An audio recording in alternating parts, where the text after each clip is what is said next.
Speeding. Speeding. Speeding. 5, 4, 3, 2, 1. The world is changing faster than ever. What used to take decades is now taking years or even months. What you see right now is the illusion that people have had for many decades about the workplace being this secure place to work the rest of your life. For the first time in the history of our nation, our children will not do as well as us. We've seen our friends get laid off. We've been laid off. We've had our pay cut. People are overworked and underpaid. They seem to have less time and less freedom. They live under constant pressure. This is going to be forced. And so even if your employer loves you, they may have to cut you. There's something wrong that on Monday morning, the heart attack rate increases by 35%. Technology is accelerating, job security is declining. It just doesn't seem like the old models of making a living are as reliable as they used to be. Every aspect of our lives, there's a better way out there, but we're still doing it the old way. We live in the greatest country on the planet, and there are a lot of people sitting around complaining and being cynical. Like everyone's whining about this old model, and I'm like, why don't you leave it? Look at all this over here. Look at all this opportunity. Since so much of our lives revolve around our work and the way we make our living, many people are thinking there just has to be a better way. The biggest challenge facing our world today is not making money, is what are we going to do with all the displaced, unemployed people? People are afraid that they're going to make the wrong decision. People are afraid of the unknown. People are afraid that maybe I don't have the skills. Hey, sports fans. Industrial age is over. It's dead. It's dying. That's why going to school to get a job is an obsolete idea. A steady paycheck is an industrial age idea.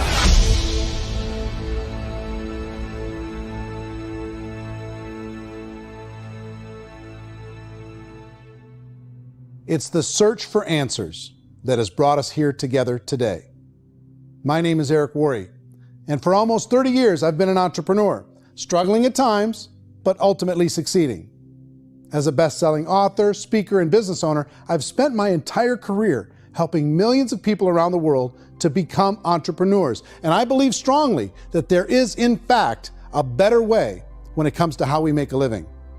The career landscape has changed dramatically, and many are still working in a model that is completely out of date. What worked for previous generations isn't working as well for people today. In this film, we're going to explore 3 important questions. First, what's really going on in our working world today? Second, in this new economy, is it better to become an entrepreneur, or is it safer to work for someone else? And third, if a person decides to become an entrepreneur and start their own business, how can they do it without taking on massive risk? To help in this journey, I've brought together some of the greatest experts and thought leaders in the field of entrepreneurship to share the real facts with you. My intention is to give you new information that will allow you to make choices that are not limited by an old, outdated model. Let's start by understanding what's going on in our working world today.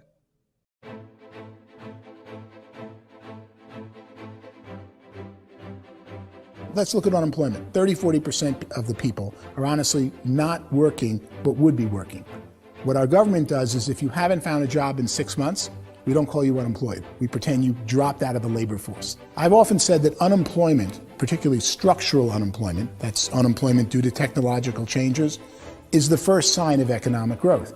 Think of it, 10 people live on an island. They go out every day and fish.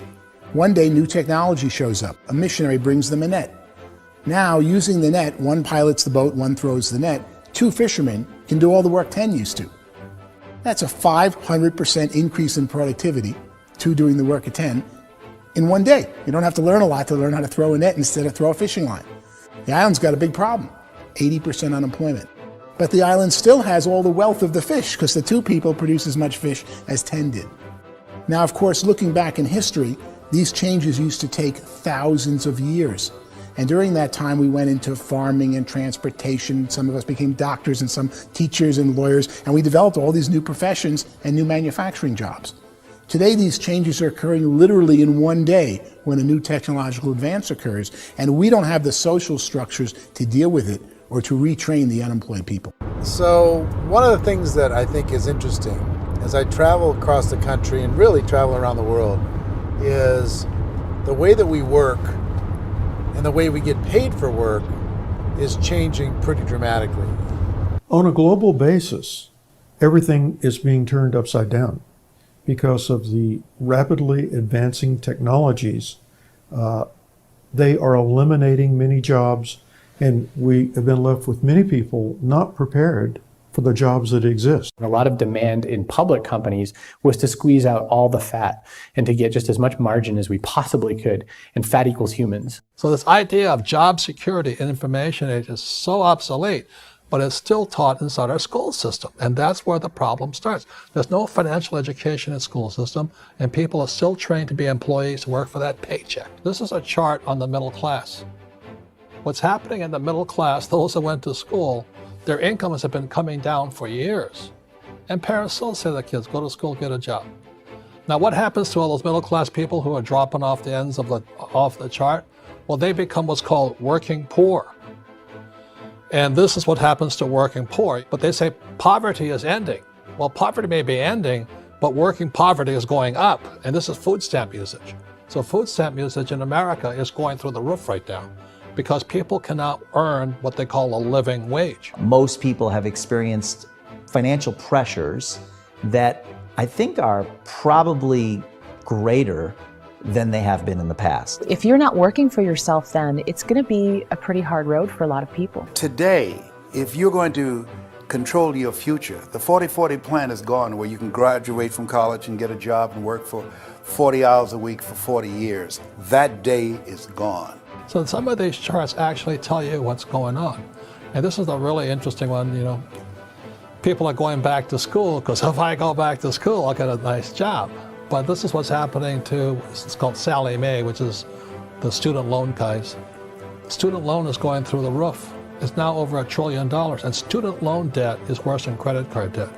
So when people stopped using credit card, the government got people into student loan debt. And the problem with student loan debt is you can never be forgiven. See, with credit card debt, you can declare bankruptcy and all's forgiven. But student loan debt, you can declare bankruptcy, you still owe it. It's the worst of all debt. But this is the next picture. Look at this chart here. This is what's happening to wages of college graduates. It's going down. So you go to college, you rack up all this debt, but you earn less money. Now, that's not that intelligent. Average person who's been working a lifetime in America today is ending their lifetime at 65 with about $41,000 in assets. They earned just enough to survive. I think in the United States we have something like 17 trillion in debt. That's just the federal government debt. We got another 2 in municipal and in other, let's call it almost 20 trillion government. We've got 40 trillion in private debt. That comes up to close to 60 trillion. When you then add something we never had before, what you were talking about, when we look at the unfunded portion of Social Security and primarily Medicare, Medicaid, that at the most conservative estimates from outside firms, Kleiner Perkins, 67 trillion and growing. That's more than all our other debt. There's less conservative estimates that say it's 84 trillion or higher. I added up conservatively $127 trillion in total debt. Debt is a financial drug. When you take it to excess, it's like taking a drug. Yeah, it makes you feel better, it enhances your performance, but at a huge cost, eventually it kills you. And so that's what happens. We keep doing more and more debt, and you get less and less results, just like a drug, until the debt gets so high that it crushes the whole system. That's where we're at, 8.2 times GDP. You know who I feel sorry for? I feel sorry for the person who dreads going to work, who is sick to their stomach on Monday morning, who hates their alarm clock, who gets a little glimmer of hope on a Wednesday because it's hump day and says, thank God it's Friday. And they live for those 2 days a week where they get to be themselves and they don't have to be around people they don't like, and they don't have to play the political game in the office, and they don't have to live this half life.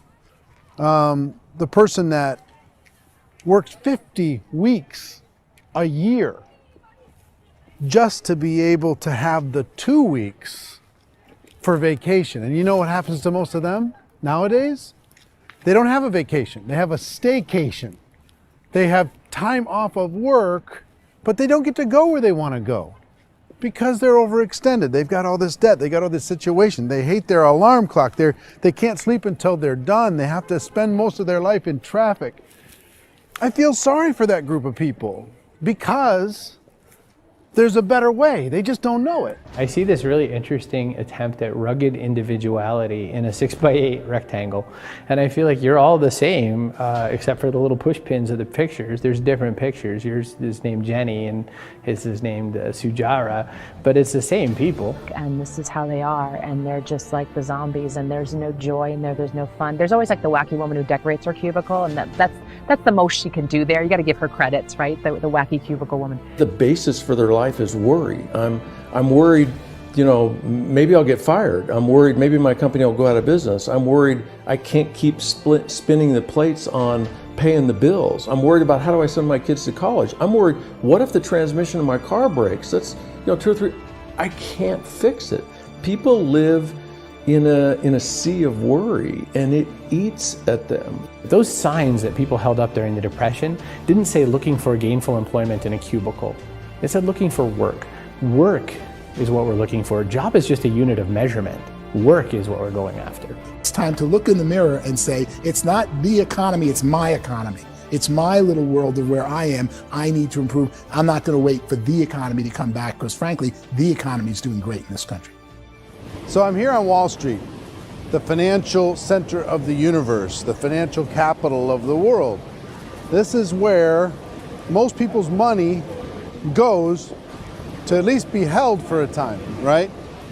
With interest rates in banks being effectively zero, and many experts are predicting it's going to stay at zero for the next 10, 20, even 30 years, people feel like they don't have any choice but to put their future into equities, to put their future into the hands of other people on this stock market, and hope that the stock market goes up, hope that the stocks that their advisors pick or that they pick goes up. That's one way to go, I guess. It's my personal belief that if you put your future into the hands of yourself, in other words, you have earning power by yourself, I think you're a better investment than these guys.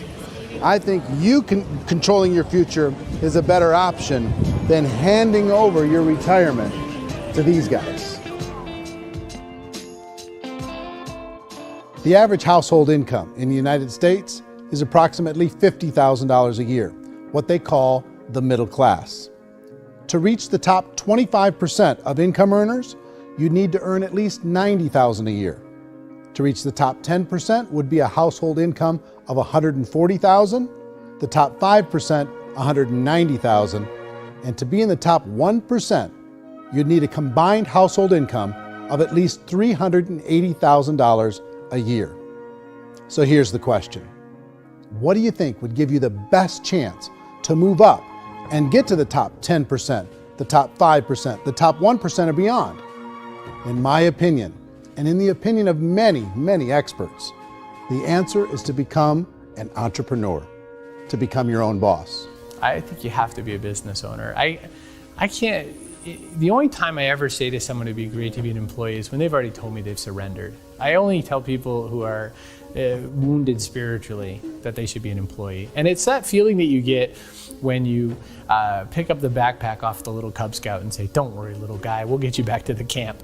You know, it is in no way a kindness when I tell someone they'd be a great employee. The other status symbol really increasingly is lifestyle. And people who can own their own business, maybe even work out of their house, that I tell you, people admire that. Like, gosh, I wish I could do that. The spirit of the entrepreneur is to be a risk taker and to be resourceful and unstoppable and to have a vision of yourself beyond where you are and not willing to settle for life as it is. You think about the great entrepreneurs, they're visionary, they have heart, they're willing to do today what others won't so they can do tomorrow what others can't. Personally, I don't think of the new economy, the old economy. I create my own economy.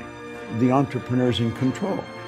I decide what the economy is going to be like. In the world of entrepreneurship, there are no limits. you can make as much as you want, depending on how much you want to work and how smart you are and how great a team you put together. There's no more lifetime rewarding business than being an entrepreneur. Why in America, where anyone could be anything, would people want to give up their freedom and become effectively a modern-day slave, told shut up and be here every morning at 7:30, leave at 5:30, and do what I tell you?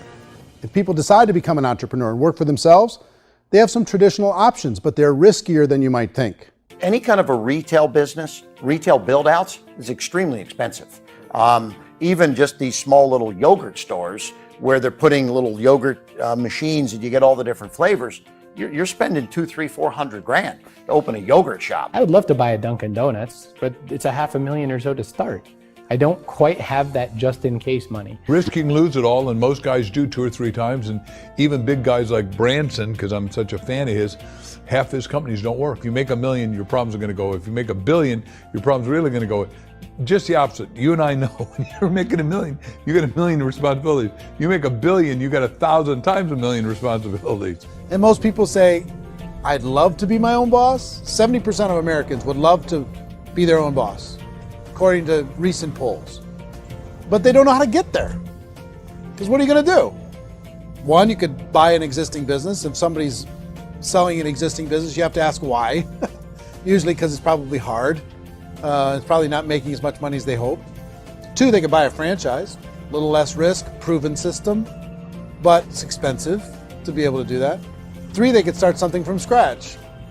And that's where a lot of people feel like, I don't have the chops to do it. I don't have the money. I don't have the product idea. I don't have the expertise. I don't have whatever it's going to take to be able to get there, and I can't risk my family to do it. So 4th, they could become an investor. A lot of people in this town invest to try and figure out a way, but you got to be pretty smart with that game too, right? Venture capitalists, who are the very best and most sophisticated in investing in new breakthrough businesses, make it on 1 out of 11. That means 10 out of 11 are mediocre or fail. Most of them fail. That's the risk there. An angel investor is lucky to get 1 out of 15 or 20. A business is a team sport. Like, I have to have accountants, I have to have engineers, I have to have system designers, I have to have sales, marketing, I have to have accounting, I have to have mission statements, I have to have legal and all that. The average Joe Schmo, even me, I go out there, I don't have the skills to put a business together. I think the bottom line for the 4 traditional options is they take money, sometimes a lot of it. They take expertise, and they take time. All of that adds up to just too much risk for most people. I bought a business from somebody else and it was a lot of work. And you start wondering, what did I just buy? Because I guess ultimately I own your email list and I just overpaid for it. People that start their own business, they spend a lot of money, they spend a lot of time, a lot of effort to get things started. And the more you invest on the upfront, the harder you typically work at it. I can tell you what the success rate is of a restaurant. What is it? They're crazy enough. About 90% of them fail. About 90%, in how quickly? Year or less. Wow. And if we're talking non-franchise, we're talking franchise, Sure. That's totally different. Yeah. But our students aren't getting franchise restaurants.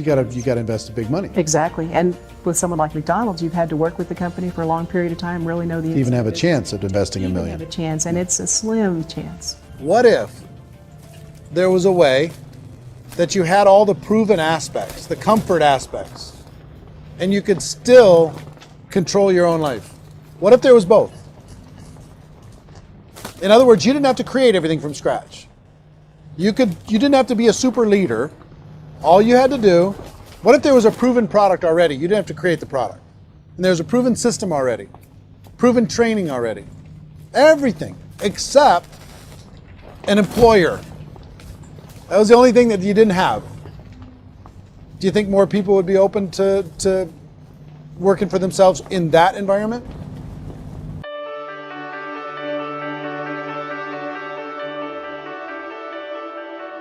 In our search for a better way to make a living, we've come to the conclusion that becoming an entrepreneur is actually safer than being an employee. And through our look at the entrepreneurial options, one particular path kept coming up from expert after expert. And I think most people will find it surprising because it's certainly a non-traditional business model. That model is for people to start their own business and become an entrepreneur through the creation of a network marketing business. Some people call it direct selling because the product is being sold directly from the manufacturer to the end consumer, cutting out the middlemen. Other people call it multi-level marketing, or MLM, because there are multiple levels of commissions paid. The most common term today is network marketing, because network marketing best describes using a large group of independent distributors, independent entrepreneurs, to move a product or service more efficiently. So my friend here, Donald Trump, and I, we always write about the network marketing industry. And the reason we support the network marketing industry is because it really is a business school for entrepreneurs. Because most people come out of school looking for a paycheck. Oh, that's terrible. I went to network marketing like that. I think if it didn't exist, we should invent it. It is that good. I think direct selling is a great way to do business today. It's very easy to get into that industry, and you can be self-employed, be in effect an entrepreneur. When we see multi-billionaires adding network marketing companies to their portfolio of companies, that would be a clue. When we see people who are very famous authors and very famous business people endorsing the industry, that would be a clue. These network marketing companies aren't $50 million companies. They're billions and billions of dollars. They lead the stock market. They're major companies. When we're going to get it? You know, and you're going to school to work for a paycheck. But if you want to be rich, be an entrepreneur. And network marketing gives you the spirit to be an entrepreneur. A traditional company will spend up to 50% of their total revenue on marketing. Network marketing companies use a different approach.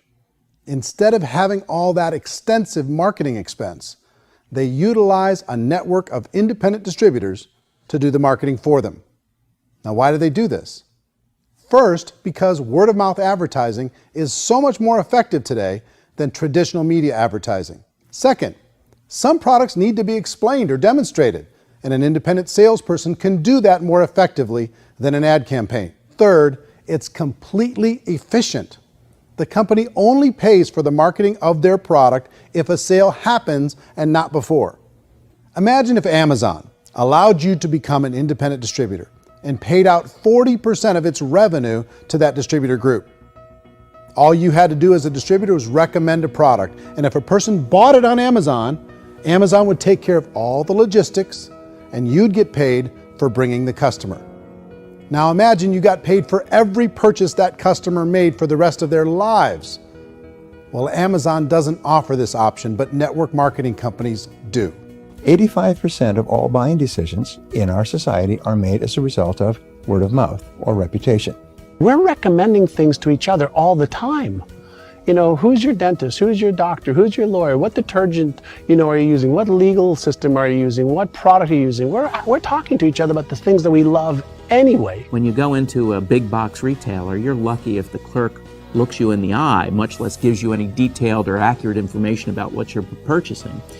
So of course, this personal information, this education coming from a friend, a neighbor, a relative, or even a stranger, but one who has experience with the product is extraordinarily valuable. As a matter of fact, network marketing can educate consumers probably better than any other form of marketing. It certainly can do better than advertising because advertising usually has a certain hype to it and you can only get limited information. So, network marketing trumps advertising. If you were a typical sales company and you wanted to sell $1 million a month worth of product, you might go find 100 superstar salespeople. The quota would be $10,000 a month. So network marketing as a distribution system just flips the numbers.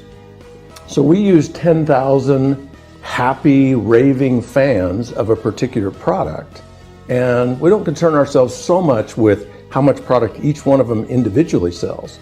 If they sell just $100 or $200 a month, and there's 10,000 of them, you're selling $1 million to $2 million a month worth of product. And that's the best way I can explain how network marketing works. This is the marketing arm of the company. There's not money being wasted on bricks and mortar. There's not money being wasted on inventory that's sitting stagnant somewhere. There's not of employees standing around that don't have customers. These are people that are going to connect with customers. These companies allow people to become independent distributors for extremely low cost and with no minimum time or sales quota. Essentially, they own their own business and can provide as much or as little sales as they choose. In other words, the distributor gets all the benefits of traditional business ownership without the risk. The advantage of network marketing is the ease of entry, the low risk, and the low startup cost, because almost everything else has very high risk. You can get in for a minimal investment. You're buying into a system that's already been proven, products or services that have been proven to work. The keys to network marketing is providing an opportunity for the masses to get involved, providing an opportunity for the average person who doesn't have the resources to start their own business. All of this so far is fairly straightforward, but network marketing offers another benefit, and it's this benefit that makes it so interesting for entrepreneurs. Network marketing allows a distributor to build their own network of other distributors and then compensates them on the sales created by that entire group. Direct selling is, at its base, very simple. It's the sale of a product or service to an individual on a face-to-face, one-on-one basis, just the way we're talking right now. But there's an important element as well, and that's the offering in conjunction with that sale of product, the offering of an opportunity for someone to make something of themselves. No matter what your social status is, no matter what language that you speak, I mean, look how many unbelievable people are becoming successful that speak every kind of language out there. What an awesome gift to give the world. Instead of having to work your way up in a system and prove that you could be a sales manager, they just decided everybody can be a sales manager. Everybody gets to build a sales team from day one. And so what that brought into the system of growth as a direct selling company is the concept of compounding or geometric progression. Because now you can actually grow sales force very quickly because everybody is enrolling people in their own sales force. People who are like, oh, this is weird, I'm building a sales team, or what do you think you do at a regular company? How do you think a regular company works? Network marketing is the only industry that doesn't say your past determines your future. It looks at your past and says, okay, now what can we train you to do so you can have a great future? Every other employer out there wants to exploit you for what you already know, not teach you something new. Network marketing has the potential to save the United States and the world because it's going to teach people not to be employees, but to be entrepreneurs.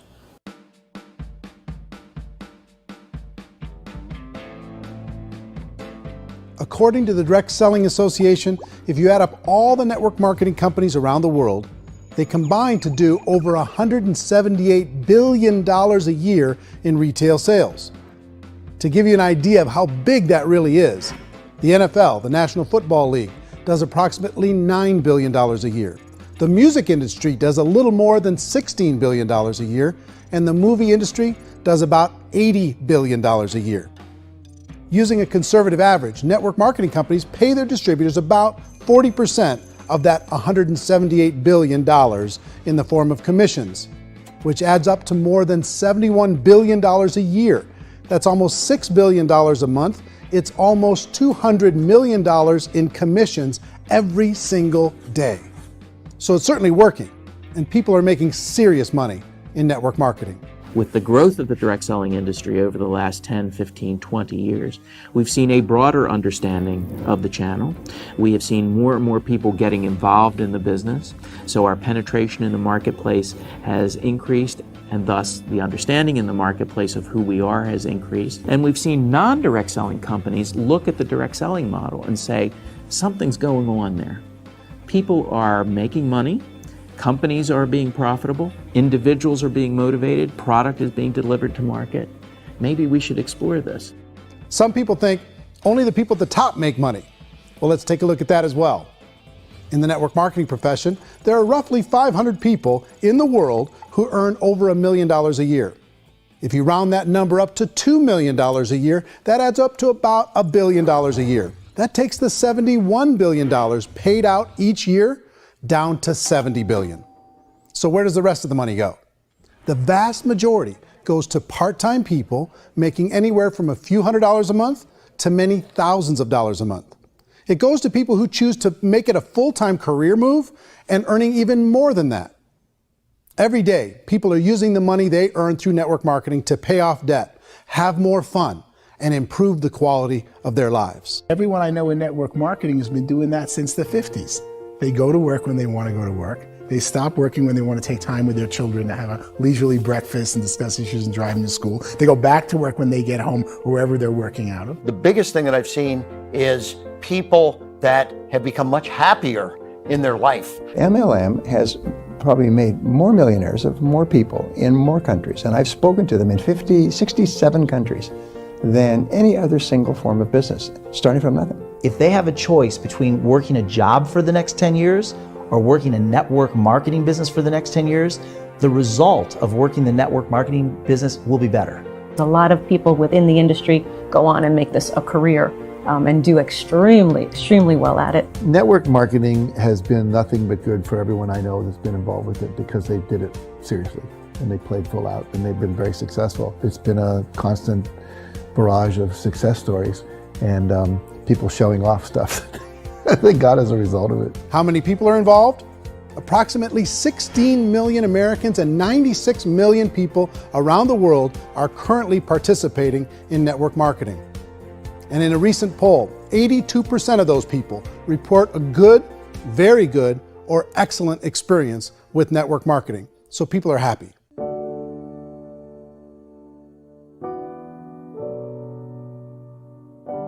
So I've taken a look at the network marketing profession and really tried to understand why so many people are confused as to the validity of this as a business. One is this pyramid shape. People get really messed up with this pyramid. Oh, it's one of those pyramid things.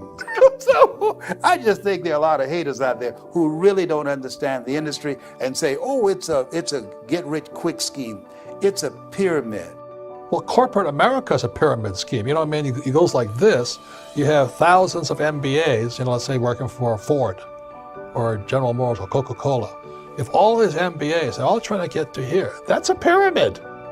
Only one guy's going to make it. Every 10 years, one's going to make it. Whereas you look at network marketing, it's like this. So you're here, and your job is to develop other CEOs coming up behind you. So it's an inverse pyramid. In network marketing, it's a very simple concept. If you sell product, you get paid. It is paid based on production. There is no first mover's advantage. There is no investment component where the more somebody spends, the more they're entitled to make. So the two are polar opposites of each other.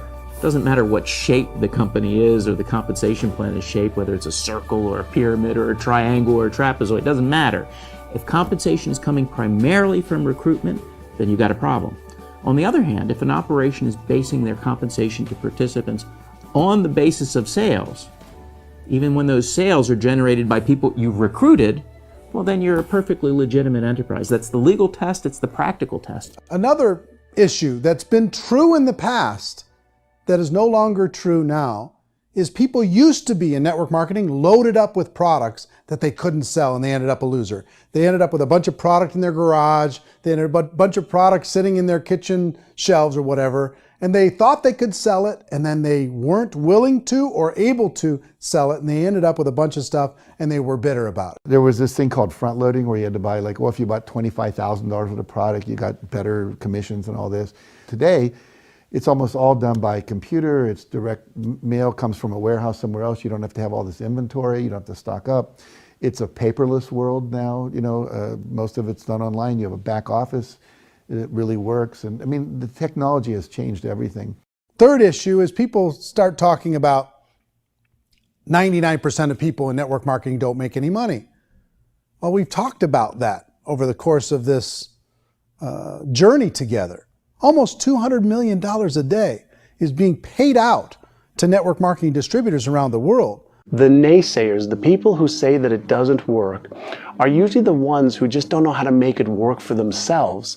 And so they're giving you an opinion, and I tell people, don't confuse people's opinions with expertise, because opinions are free. And don't confuse sincerity with the truth, because people could be sincerely wrong. But here's the reality inside of network marketing. The vast majority of people that get involved in network marketing just become customers and they get involved to be able to purchase product at a lower price. If you take Costco as an example, if a person goes into Costco and gets a membership to Costco so they can get a lower price on the product, we don't call that person a loser because they have a bunch of product that they walked out with with a smile on their face. Yet when some people want to take a look at network marketing, they say, well, those people, they're just using the product and they aren't earning an income, so they must be a loser. They're not a loser, they're a happy customer. That's the vast majority of people that are involved in network marketing. Now, a smaller percentage of those people decide to go build a business. They earn $300 a month, $500 a month, $1,000, $2,000. That's the bulk of earnings in network marketing. And then there's the few that really decide to take it serious, really decide to build a large network, really work to make that network very, very productive. And those people make huge amounts of money and there's no cap. What I do as an outside economist, just somebody looking at this industry like any other industry I speak and say, look, what's the realities of this? 1% do incredibly well. 10% generate some additional income at pretty low risk and effort. That's not, and 90% of people roughly end up customers. One thing that I think is real when it comes to people's perceptions about network marketing is people put this, and distributors, I think, involved in network marketing have some responsibility for this. They have sometimes unrealistic claims about the product or about the income. Most people who become distributors, they want the money, they want to be successful, but they don't have the skills. They don't know what to do. And when people don't know what to do and they're in a new business, they're scared. And when they're scared, they panic and desperation kind of sets in. So they think everyone they talk to has to get in. So if I talk to you and you say, well, no, I don't have time to do that, they're like, no, I need you. You have to do this or I won't be successful. So I start clawing on you. I start that desperation. So then I start making claims about the product, which are not appropriate, probably not even true. Or I start saying, oh, let me show you how you can make all this money and you don't have to do anything, Eric. And so you just totally misrepresent the opportunity, and you're clingy with people because you think you need everybody to be successful, and you don't. You know, one of the messages that I try to deliver most forcefully to companies as well as salespeople in direct selling is that you don't have to overpromise. The reality is in network marketing, there's a lot of hard work involved. There's a lot of effort. You're going to have to develop yourself. It's a business like anything else. It's going to take some time, but in my opinion, it's better.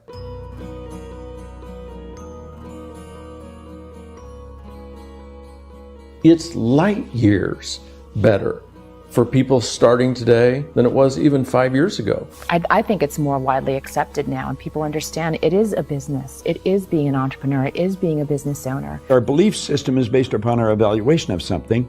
And frequently, if we reevaluate a situation, our belief about that situation will change. The industry has changed and it's grown up. It's totally transformed. You've got young people today that have grown up with social media, and they understand networks. They understand how people are connected through technology, and they understand how money flows through those networks. So when they see network marketing, they don't see it the way their parents saw it. And we've all learned, the larger industry that you represent, has all learned from those mistakes and flaws and errors that have happened early on. Early algorithms didn't work the right way. That's all fixed. It's like when they design a computer program, they design the program, then they run it, and then they go back through and they debug it. The MLM industry has been debugged. This is the day of being virtual, being able to run a business from your mobile phone. I mean, it's incredible. Companies are getting smarter. They're implementing more consumer protections. They're implementing more compliance training. They're doing more with respect to product research. If you do get involved and you make purchases of inventory, even on a voluntary basis, if you decide that this business is not for you, you can leave and have that inventory repurchased by the company. There's no other business that offers that kind of protection on a voluntary, self-regulatory basis.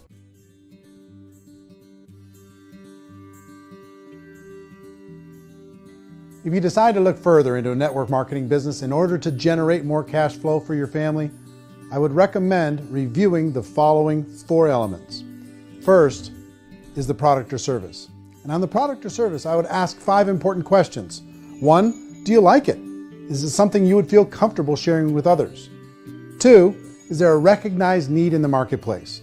It's hard to create a need if one isn't naturally there. 3rd, does the product meet that need? Does it solve a legitimate problem for consumers? And 4th, is it priced to sell? Can it compete in the marketplace? And fifth, is it priced for profit? Is there enough margin for the company and the distributor to be able to generate income for the long term? If you can answer the questions on the product to your satisfaction, the next element to consider is the company itself. Is it well run? Do you believe in the founders or the management team? Do you feel they have what it takes to go all the way? See, it doesn't matter how good the product is if the management can't take care of the company. Good management can change with the times. They can handle adversity. They can make good decisions. Make sure you choose a company that can serve you for a long time. The third element to consider is the compensation plan. And with that, there are 3 important things to look at. First, a brand new person needs to be able to generate some money fairly quickly. It may be an obvious reason, but you can probably imagine the ripple effect of a distributor getting involved and having even a small victory fast. That can only help with the overall success of the organization. Second, a person should be able to develop a moderate part-time income in a reasonable period of time. As they develop their network and as their sales grow, they should be able to enjoy more benefits. And third, for the people who are really serious, for those who decide to really go pro in the network marketing profession, there should be the possibility to make a serious full-time income if they work hard and are committed to developing their skills. If you're comfortable with the product, the company, and the compensation plan, the last thing you should look at is the support that will be made available to you. Does the company have a website? Does it have a solid online reporting tool? Do they have comprehensive training available? Do they host events to help you build your business? If you decide to do this, what kind of a support system can you plug into? Choosing a network marketing company is a personal decision.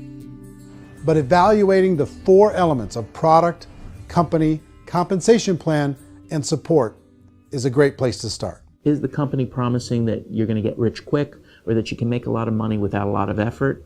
That's a red flag. Is there a product that you really believe in that you think can be sold? Or are you being told by salespeople or the person who's trying to recruit you or by the company itself that don't worry about the product, all you have to do is recruit other people into the business? Red flag, warning sign. If you're hearing that, take a second or even a third look. Get to know the customers, the products, the business, have some success, and see where the opportunities might take you to move up in the organization. You want to find out how concerned are they about my education, my training, and my development? Is there a space for me to grow? Most important question. Learn everything that you can about the product. Make sure it's something that you believe in, and learn everything you can about the industry and work that system. You have to be very passionate about whatever that company is doing. I would get involved. You can always test drive anything, you know, the product, the service, the community, and then lean into it a bit. If it feels good, then lean into it a lot. Behind me is the Lincoln Memorial. And this is a place where Martin Luther King Jr. had his famous "I Have a Dream" speech.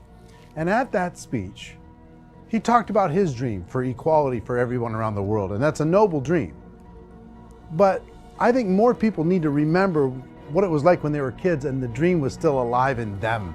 Before it got beaten out of them by reality, by this paycheck, by these responsibilities, and by having to live for this job to pay the bills. I think people need to remember that, go back to that. Once they know that there's a better way, I think their future is going to be much brighter. They can live a better life.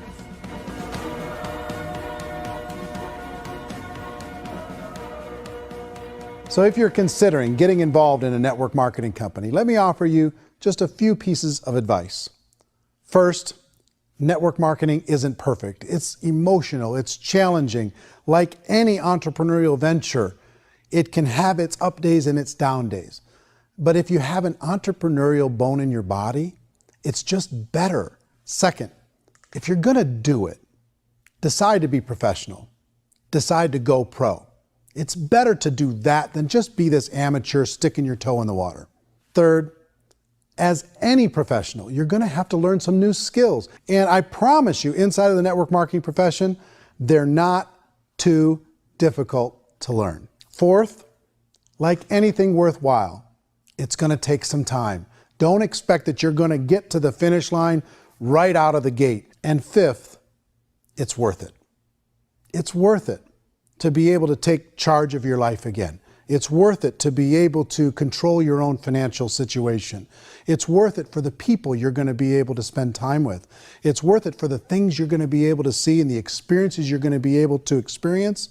It's worth it for the causes you're going to be able to contribute to, the lives you're going to be able to touch, the customers you're going to be able to help, the friendships you're going to be able to develop. I promise you, it's worth it. Remember, most people are searching for answers just like you are. But I do have to tell you the catch to network marketing.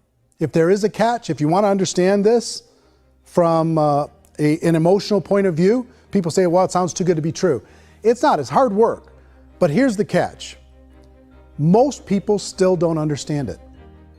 So you're going to have to endure the loss of social esteem from ignorant people. The uneducated will think less of you. Now, if you can handle that, you're on your way. If that's going to destroy you, you know what? Entrepreneurship in general probably isn't in your future. If you can face that catch, you can become unstoppable. I want everyone to really contemplate this if they're not in network marketing. You're in a job, you probably have a mortgage, you have rent, you have debt, whatever's going on. You're in a prison. You work just hard enough to keep them from firing you, and they pay you just enough to keep you from quitting. Come on! I've been there, done that, and bought that t-shirt. In network marketing, if you run into failure, it's really just a homework lesson for yourself. There's no one to blame. You really have no excuse not to be successful. You just don't. People don't want to hear that, but there's so much available to you. If you want to be a good network marketer, be a student to the people above you, be a fellow traveler to the people on the same level, and be a teacher to those below, and know when it's appropriate to do which. People who are not afraid of asking people to buy things, or not afraid of persuading people with a chance they may say no, these people own the future. Nothing happens until something moves. So you got to go move, you got to go do something, or nothing's going to change in your life. In the beginning, you're going to do a lot of things that you don't get paid for. But as you go down the road, you get paid for a lot of things that you don't do. And your job is rehabilitate the spirit, the entrepreneur spirit in all of us. You get it back. Either give it a strong yes or a strong no, but no wishy-washy, dilly-dally stuff in the middle. There's dreams and there are nightmares, but I believe that the biggest nightmare of all is when you don't pursue your dream. You're going to see some monumental growth in this profession. It's an exciting, exciting time to be involved with the network marketing profession. The next 10 years, I see just exponential growth. When that tipping point comes, it's not a matter of asking somebody, have you ever heard about network marketing?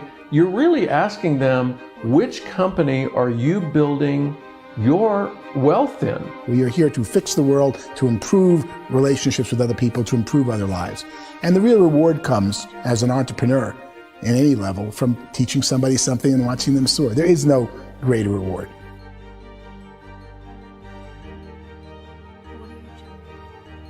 Life's too short to spend it living someone else's dream instead of your own. It's too short to spend it living at a fraction of your potential. Can being an entrepreneur be a challenge at times? Sure. But here's what you get in exchange. It can be yours. Something that you built, something that you created, something that you made happen. This balloon represents your dream. It represents entrepreneurship.